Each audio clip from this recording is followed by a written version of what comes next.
Welcome, everyone. Thank you so much for being a part of today's webinar. Welcome to the RADx Data Hub. My name is Susan DeBleek, and I am a research project manager for the Renaissance Computing Institute. RENC is one of the RADx Data Hub partners presenting today about privacy protection and de-identifying human subject data. So next. Today we'll be focusing on de-identifying human subject data. We can go to the next slide. And we are recording this webinar, and we'll share the recording with webinar registrants in 2 days. And today we will be using the question and answer function in Zoom. So you'll see a little Q&A button down in the right hand of your Zoom screen. So please feel free to use that Q&A button to submit questions for our presenters. Next. Today's agenda, go back one, I apologize. Today's agenda includes an overview of de-identification requirements with Elisa Fujimoto. We've got 3 categories to classify requirements with Dr. Xiaoqian Jiang. And then we've got a question and answer session with coordinating and data collection centers, including Dr. Esther Neelas and Emily Kirsteins. And with that, I would like to pass the microphone over to Elisa Fujimoto, and she'll kick us off. Okay. Thank you, Susan. So as Susan mentioned, I'm going to give a high-level overview of data de-identification today. I do want to mention that there will be future webinars that we will host that will dive deeper onto this topic, as well as other topics, such as there's some system changes coming to RADx later this year. So please stay tuned for additional webinars. Before we kick off, I do want to give a little bit about some background contextual information. So from my experience, I've been supporting various NIH data repositories since 2016. So in addition to the RADx Data Hub, I've also supported data repositories for the National Institute of Child Health and Human Development, or NICHD, as well as the National Institute of Diabetes and Digestive and Kidney Diseases, or NIDDK. And so through these different repositories, I've been supporting data submissions. So that includes any sort of data curation or data de-identification reviews, as well as requests for those resources to the external research community. So with that, if we can advance to the next slide. Thank you. So to start us off, the importance of data de-identification is really the main goal is to protect participants' identities. And you might be familiar with various terms and techniques with regard to de-identification. And so we're just featuring a few here on the slide that we'll step through. But there are many different terms and techniques that exist in the realm of de-identification. And so we just want to just highlight a few of them. So one concept, for example, is redacting. And redacting is simply removing an identifier. So that might pertain to an entire variable within the data set. So for example, let's say you have an administrative data set where a participant's phone number was a variable field. When you de-identify that data, that entire variable would be removed. Other redactions can take place at a participant level. So if a participant did not have informed consent for future sharing, that participant's entire data will have to be removed across all data sets within the study. Another concept of de-identification is masking. So masking, you can think of it as replacing data with some sort of anonymized indicator or symbol. So for example, if you have an adverse event data set where there's a free text field talking about what might have happened. So for example, James Smith was admitted to a hospital 2 hours after treatment. In order to de-identify the name in that field, you would replace name with perhaps name within brackets so that the end user would know that there was a name there and that it has been removed. Or you can replace it with essentially a bunch of X's to, again, flag that data has been replaced or masked. The third example is recoding. So with recoding, you would de-identify the data by applying a random code to anonymize it. So for example, if you have a study visit data set that had, let's say, 2 sites, and the site name is within a variable, So you had two sites of Montgomery Hospital and York Hospital. To be able to de-identify that data, you could apply a random code or number to Montgomery Hospital being 1 and recoding York Hospital to 2. So the end user would only have 1 and 2, but they wouldn't necessarily know which hospital that pertained to. They would just have an arbitrary 1 or 2. So again, the main point here is to highlight that there are various tools and techniques with data de-identification, but the main goal again is to really protect participant identity. Next slide, please. With regard to the process, there's essentially 3 main steps at a high level. So 1 is determine, 2 is perform, and 3 is document.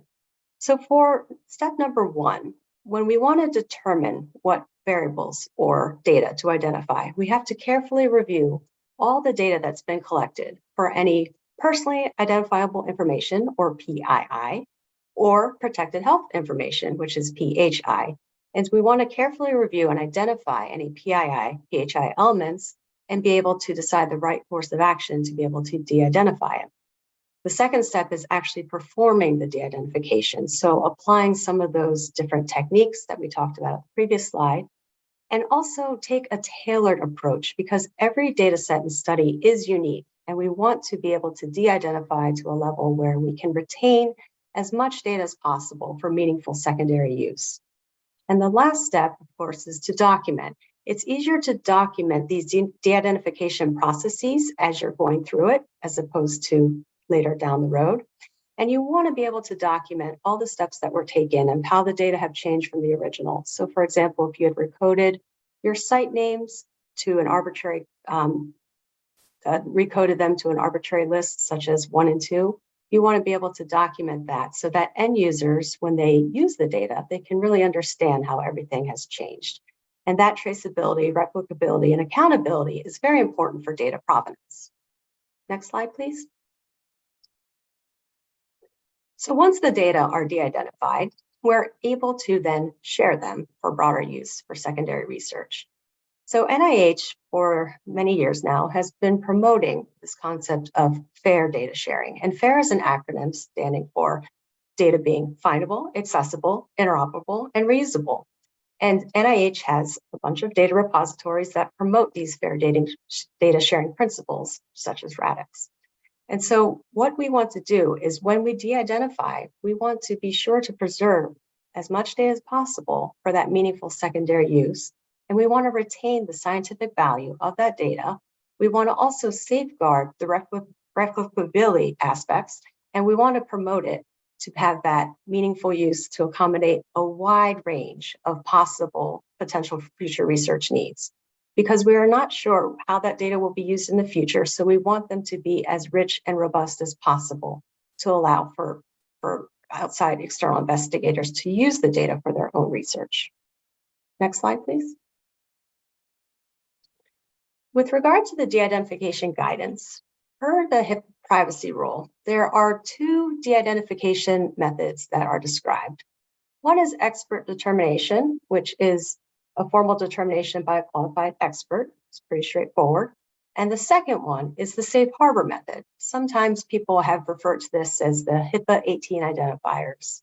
And that is the removal of these specific individual identifiers that we'll talk about in a later slide. I do want to note that the HIPAA privacy rule basically is, when the data are de-identified, it's no longer considered PHI and can be shared. And again, in terms with informed consent for participant future sharing. With regard to additional information about these 2 topics, we're going to talk about in the next couple of slides, but there's a link below that has a lot of information to learn more about it. Next slide, please. So for the expert determination method, an expert is simply a person who has both the knowledge and experience with both scientific and statistical principles to be able to guide the de-identification of the data to make sure that it is not going to be re-identified. And they also apply the different principles and methods to determine that that re-identification risk is very small. So the expert determination method also has a component of not only determining that, but also documenting any sort of analysis or methods that were used to result in that determination and how the de-identification was conducted. Next slide, please. With regard to the HIPAA safe harbor method, or again, 18 HIPAA identifiers, they're listed here. We'll step through some of them at a high level. So with the safe harbor method, to de-identify the data, you would have to get rid of names of the participant. With regard to location information, anything smaller than a state is de-identified. However, there are zip codes that are allowed at the first 3-digit level. So the 3 digits can be shared with the data and be considered de-identified. However, there are 17 3-digit zip codes that have less than 20,000 people. And so those 17 3-digit zip codes would have to be changed to 000. And the list of those 17 restricted zip codes are in that link that I had called out in the previous slide.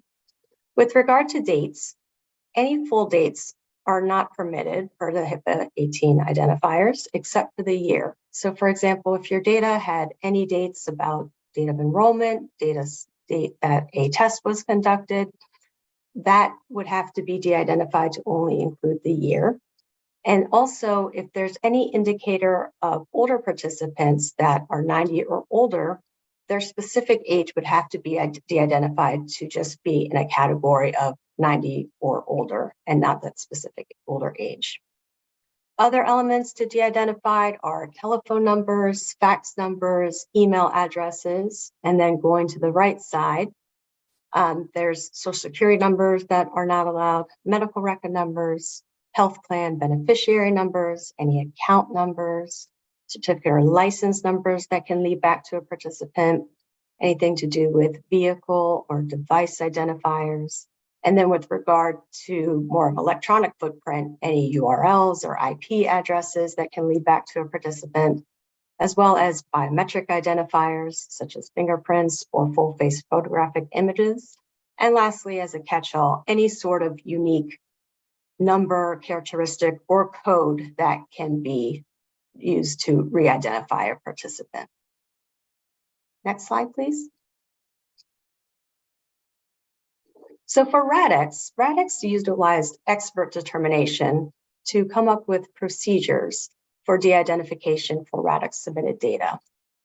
With this method, RADx shifted a little bit away from the safe harbor method because, for example, with dates with COVID-19 research data, RADx needed to share data that had more granularity and specificity for future research. So for example, with RADx data, researchers can submit full dates to RADx as long as they do a method of date shifting.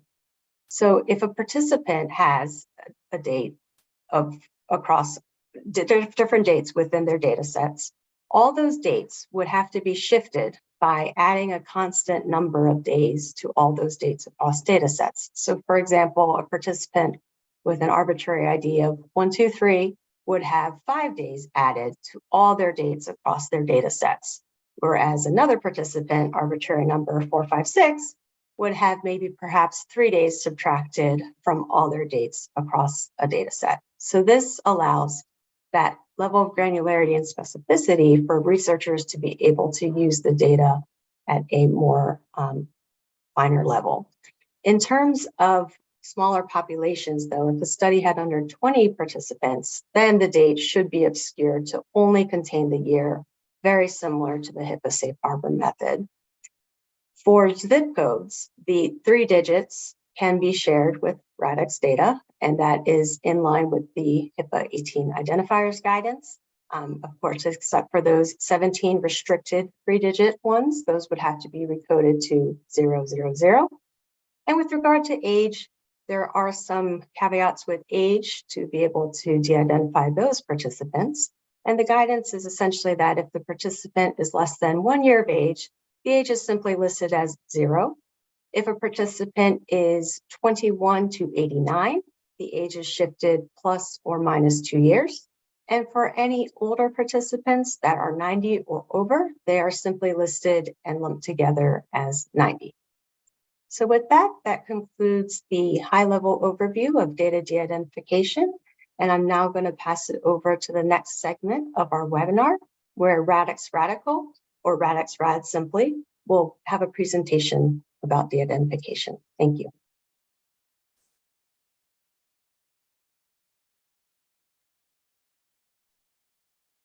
Thank you, Lisa, for the nice presentation. So my name is Xiaoqian. I'm going to present from RADx DCC about a machine learning approach for facilitating the identification of structured EHR. Next slide, please. So I think this connects very well with the previous presentation. The main idea here is identifying what attributes are potentially PHI or PII is always the first step before local institute decide how to redact or generalize or change and correct those data before they submit to DCC to fulfill the requirement. Currently, the identification process and the identification process is very tedious because it's manual. And then at RADx Rad, we would like to introduce advanced machine learning to automate and optimize this process, and also try to do this at scale. Next slide. Next slide. So here is a high-level overview of how we are going to do this. So there are many mechanisms that you can look into the data and then let data reveal information related to the sensitivity. So there are traditional methods, for example, using a regular expression, which is widely used in de-identifying unstructured data.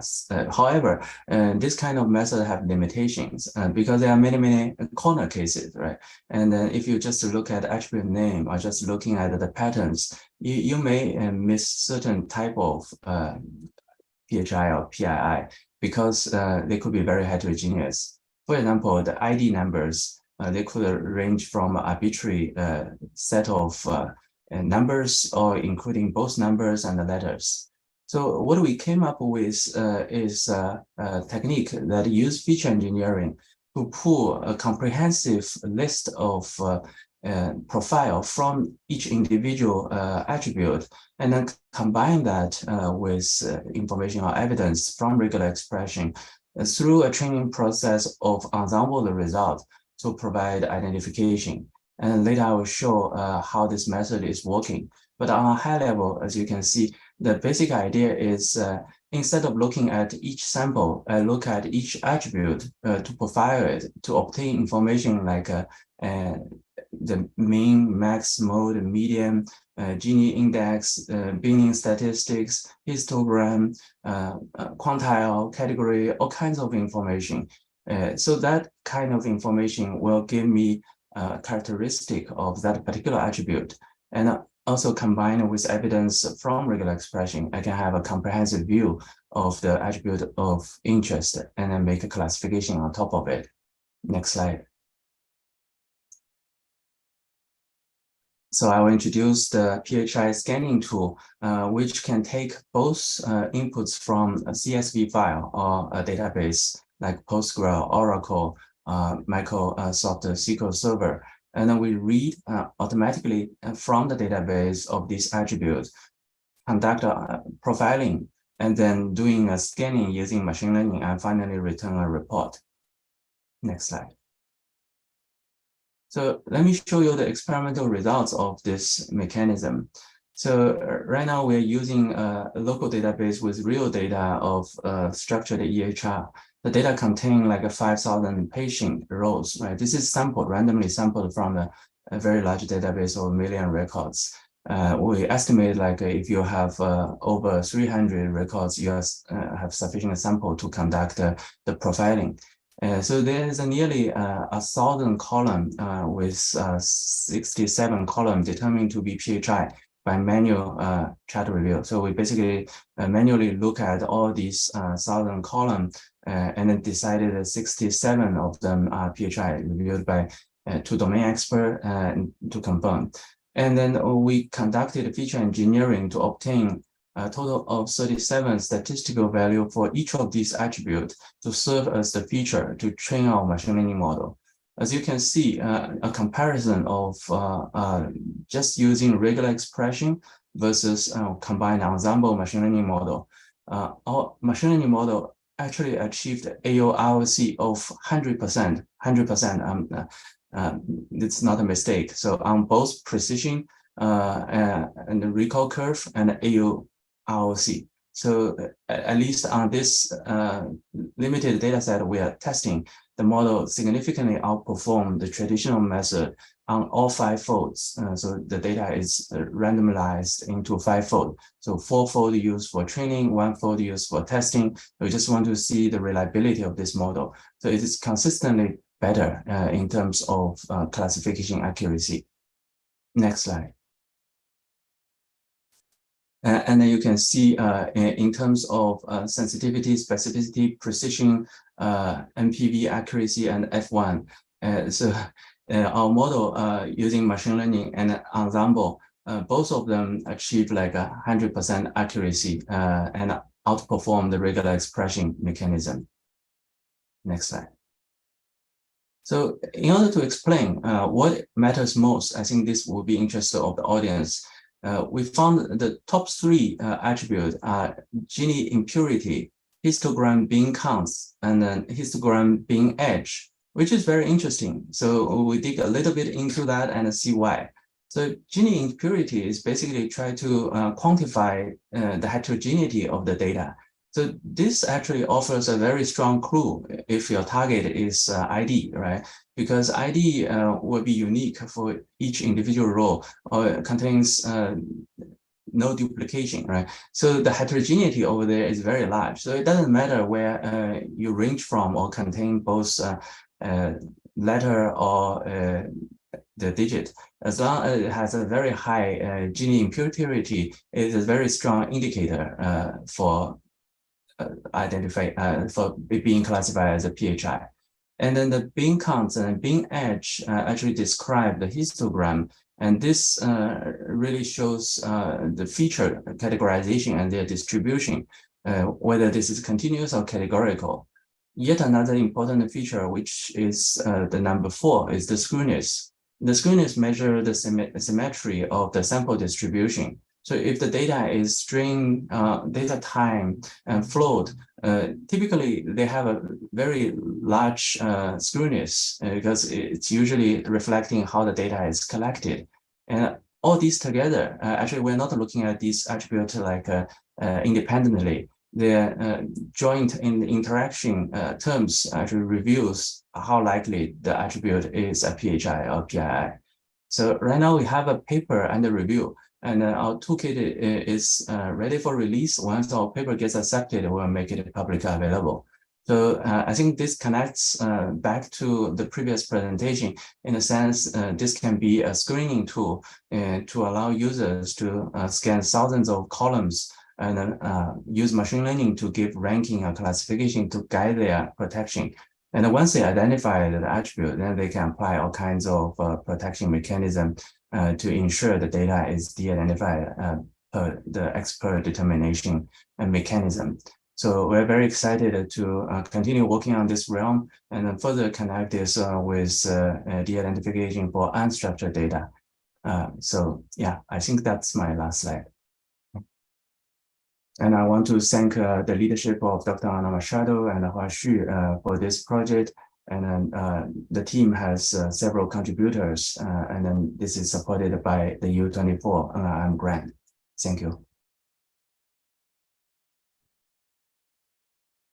Thank you so much. We'll now facilitate a question and answer session with Elisa Fujimoto, Dr. Xiaoqian Jiang, and biostatisticians at Duke University with RADx Up, Dr. Esther Neelas and Emily Kirsteins.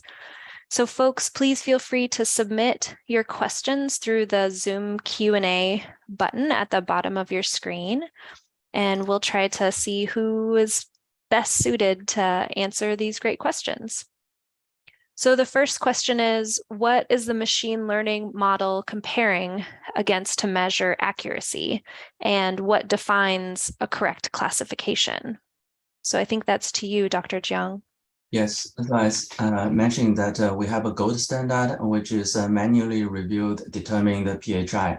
67 of these out of the nearly 1,000 column. So that serves as our gold standard. The machine learning make a classification, and we compare the classification result with the gold standard to output AUC and AUPRC, as well as the other matrices.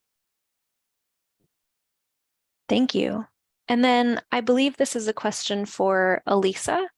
The question was, if the zip code retained is 000, the users would know that the participant was in one of those 3 zip codes with low population. Is that correct? Well, so there's 17 actually. And so the link, if somebody could share the link from one of the slides, within that long article, there is a list of the 17 different zip codes. So I think that it's not just 3, if that helps. Thank you. Yes, and we will be sharing these slides afterwards, so hopefully folks can take a look there. And then there's a general question, whether there's an opportunity for individuals to participate in NIH-funded human subject research, but opt out of sharing their data. Absolutely. Yes, so when a participant, before they even begin with the study, there is a consent process where they have to review the informed consent form. Nowadays, the language within the consent form will talk about future sharing with regard to either your data or perhaps any biospecimens that were collected. And so participants are able to opt out of that future sharing during that consent process, but still be a part of that study. Great. And then a question for Dr. Neelas and Emily Kirsteins. What level of effort would you say is typically involved in de-identifying the data that's coming to you all?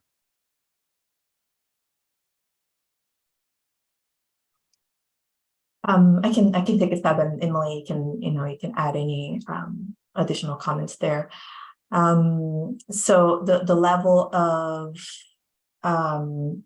well, for our RADx program, we include mainly the safe harbor method, and so and with some minor modifications that were addressed by Elisa earlier.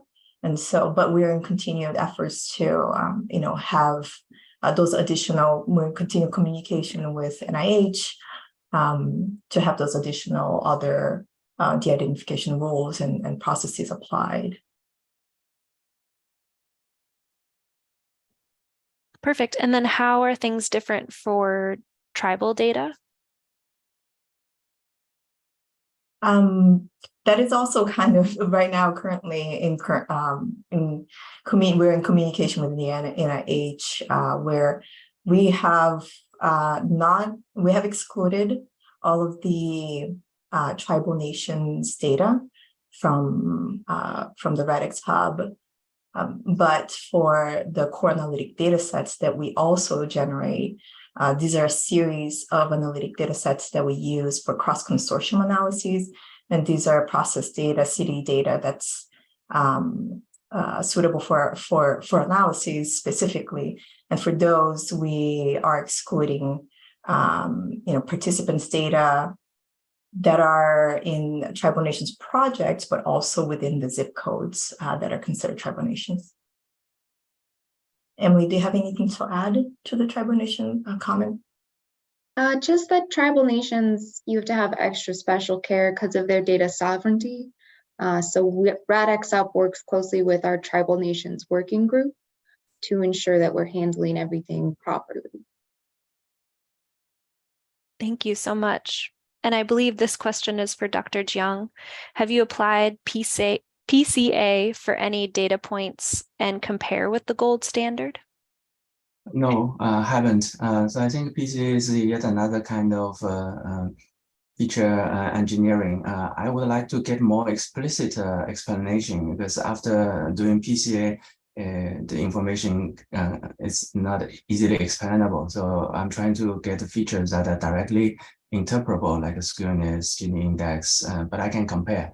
So I think that's something we can benchmark in the future.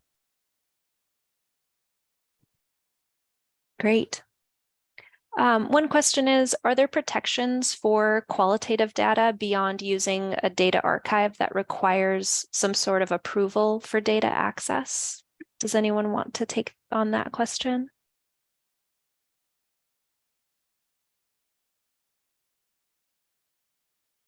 Yeah, for our particular program, I'm not aware of anything in place, but we are not sharing any qualitative data as of yet.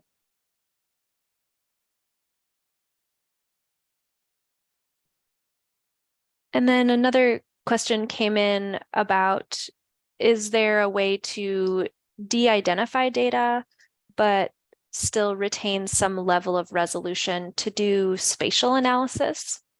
Or would spatial analysis still need controlled access?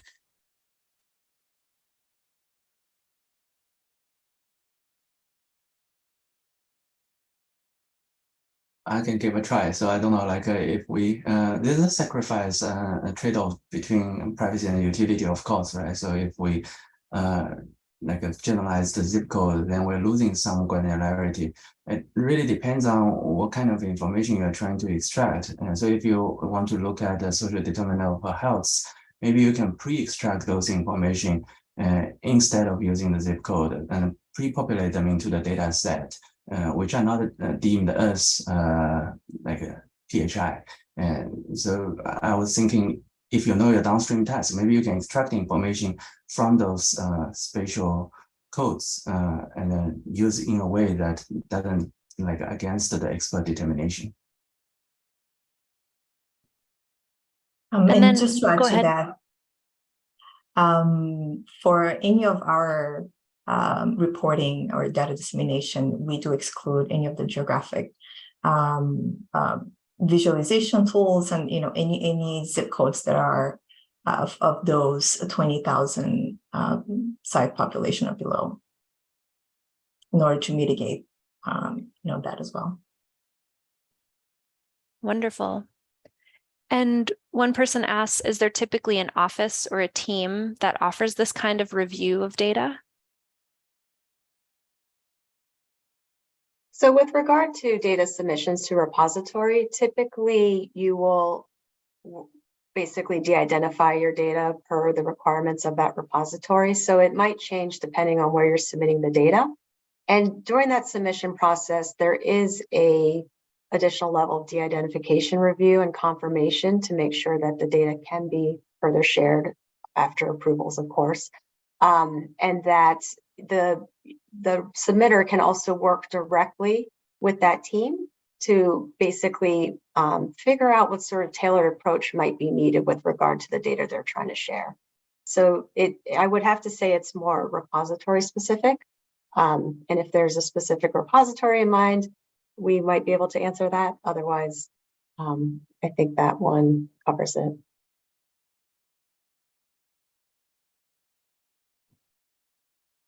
And then I'm guessing that this question is for Dr. Jiang. So how would the technique identify the PI, PHI columns if in fact the PII has already been redacted from a data file? Well, it may still shows up if that contains a very high heterogeneity of skewness.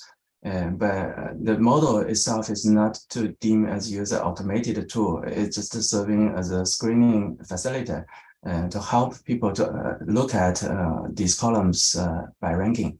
So if you see this is already redacted or corrected, you just check it off. I don't think you need to listen to machine learning's recommendation. Got it. And then to build off of that question, since your model is comparing against the results of a manual classification procedure, how can you say that the model has better performance than a person doing that manually? No, I'm not saying the model has a better performance than manual, and I compared this with another approach using regular expression, which we showed much better performance. The goal here is not to replace human, but to save time for human to review this in a more efficient way. And also, sometimes human can make mistake. I think if you have a machine learning model, it can serve as a second eye. In case people miss certain thing, we can add the RADx RAD to do a second round screening to ensure there's no PHI being submitted. Thank you for that. And one question that came in is, does proper de-identification require deleting data based on combinations of variables that could give away an identity of a participant? Who wants to take that question? I'll start and others can chime in. I think it has to do, again, with having that tailored approach. So it really depends on the data, the variable, and the actual contents to be able to decide the right approach to take, whether you will completely remove or delete, or if you're going to just simply recode. Again, the point of de-identification is there is a bit of a balance, because yes, you do want to protect the identity of a participant, but you also don't want to strip the data to the point where it won't be meaningfully used for secondary research. So there is a balance, and you want to retain as much data as possible while also protecting that participant's identity. So this really connects to my PhD advisor, Dr. Latanya Sweeney's research on k-anonymity, right? So yes, the risk really lies in the linkability, right, or reconstructability. So if you have uniqueness in combination of pseudo-identifiers, their potential, this data can be linked to external source to review information. Of course, you can look at all k-way combinations to redact or generalize. Of course, there are two issues. One, the competition is NP hard. We know it's infeasible. Second, you will eventually introduce some harm to the utility of the data. So I think following HIPAA safe harbor is a balanced way to make the data useful while mitigating the majority of the risk we know today. Thank you. And I'll make space for 3 more questions, and then we'll have closing thoughts from our subject matter experts. Are there any other possible solutions that can be considered for sharing more granularity in ages over age 89? Elisa, do you want to jump into that one? Yeah, for that one, I mean, it depends again on the study. It depends on the actual participants and the research focus. So perhaps that one, an expert would have to come in to be able to how to best guide the team to de-identify the data for that. You know, with obviously people living longer, perhaps some of these guidelines will change in the future. But for now, the general consensus is anyone over 90 is essentially lumped together. So I would have to say, depending on your study, you would have to maybe consult an expert to how to best de-identify anyone over 90 and allow that level of granularity as well. So there are 2 technical potential solutions. So one based on differential privacy introduced by Dr. Cynthia Duoc, which is used in US Census. So you can add a perturbation to the data so that you cannot uniquely identify individual even the age is above 90. And another way is not releasing these data, but open security API using homomorphic encryption or secure multi-party to support your query instead of directly give the data. There are technical strategies for dealing with that, but I think for the data sharing need, probably we still need to stick with the existing policy to make it easy and shareable. Thank you. And similar question based on what Elisa presented. So for the example of modifying dates by adding a number, is that number randomly generated from one date or person to another? So yes, and I think the guidelines are it's generally within an interval. So for example, plus or minus 5 days. So for 10 days differential across all participants. And the RADx Rad DCC might be able to talk about how that number might be randomly generated, but it essentially the DCC would hold that key of how they transformed the dates and how they shifted by participant. I think this randomized idea basically come from differential privacy, but it's just a simplified version of it. say if I want to protect the age in this group, then I need to come up with a count, like the maximum age in this group. Then I introduce a noise calibrated by the maximum age. Then no matter whose age is revealed, because of my introduced noise, you cannot tell the individual age being revealed by this function. So the ±5 or ±k is really like an empirical number determined. And then I'll pass our last question to the RADx Up team. So do you foresee the HIPAA safe harbor method becoming obsolete in the future?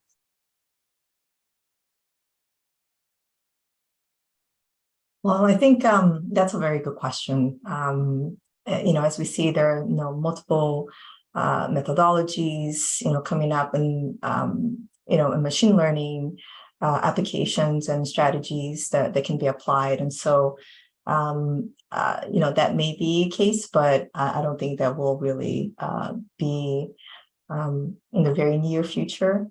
But that can change. That can rapidly change, particularly with the need for meaningful analyses and the need for some more granularity information. And for example, the tribal nations is a very, very good example.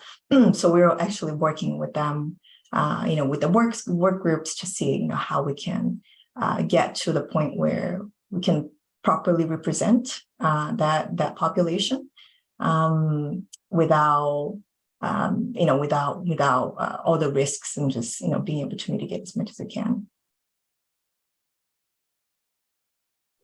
And I do want to mention a lot of what we're presenting and talking about today is talking about controlled access data. So this de-identification is for data that would be shared through a controlled access mechanism, meaning that the data are not going to be publicly available for just anyone to get access to. They have to undergo a rigorous request process and review process, and also enter into data use agreements binding their institution with the NIH. So these are not just anyone that will get access to the data. So there is a level of merit that the recipient has to prove in order to get access. Perfect. Thank you all so much. And if our speakers don't mind taking a look at the Q&A button just to see if there's any answers that you want to type a response to some folks. So with that, I want to thank everyone so much for your fantastic questions and for participating today. We're going to drop the link to the survey for today's webinar in the chat box, and we're hoping that you provide us feedback there. So I wanted to make sure that you had this list of 5 resources from our RADx Data Hub website. So the first is our user guide. If you haven't yet logged into the RADx Data Hub, it provides you with step-by-step instructions that are fantastic. We also provide support through the Data Hub help desk and also from our Contact Us form. So if you struggle at all with getting in or have questions, once you're in the Data Hub, please drop us a line. We're happy to help. And you can also see a list of commonly asked questions by other folks who have been a part of the Data Hub. And then we've got an events link for you to stay tuned for upcoming events. So I wanted to thank you again so much for being a part of the webinar today. And on behalf of the RADx Data Hub Partners team, thank you for participating and have a wonderful day.